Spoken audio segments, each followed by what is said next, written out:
આજથી માં અંબેના આરાધનાના પર્વ એવા નવરાત્રિની શરૂઆત થઈ છે, ત્યારે અંબિકા નિકેતન સહિતના મંદિરોમાં લોકોની ભીડ ઉમટી પડી હતી। રાજ્યમાં આજથી નવરાત્રિનો તહેવાર શરૂ થઈ રહ્યો છે, ત્યારે સવારથી જ મંદિરોમાં ભક્તોના ઘોડાપૂર જોવા મળ્યા હતા। તો સુરતમાં આવેલ અંબિકા નિકેતન સહિતના મંદિરોમાં ભક્તો ઉમટી પડ્યા હતા અને પ્રથમ નોરતે માતાના આરાધના કરી હતી। માં અંબેના દર્શન કરી ભક્તોએ જીવન ધન્ય બનાવ્યું હતું। જય માતાજી। અંબિકા નિકેતનના ચંદ્રિકાબેન મકવાણા, મેનેજિંગ ટ્રસ્ટી।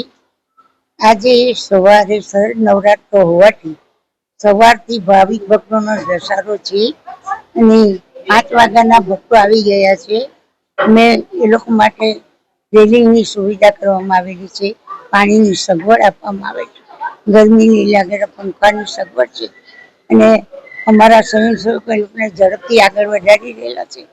માતાજીને આગળ ભક્તો આવે માના પાસે અને તે માતાજીને નમન કરે છે અને કહે છે કે માં અમારું આરોગ્ય સર્વ સિદ્ધિ બધી મનોકામના પૂર્ણ થાય છે।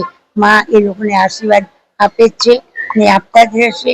સુરત શહેરમાં અંબિકા નિકેતન એટલે યાત્રાનું ધામ છે અને ભક્તો આવી રહેલા છે। જય માતા।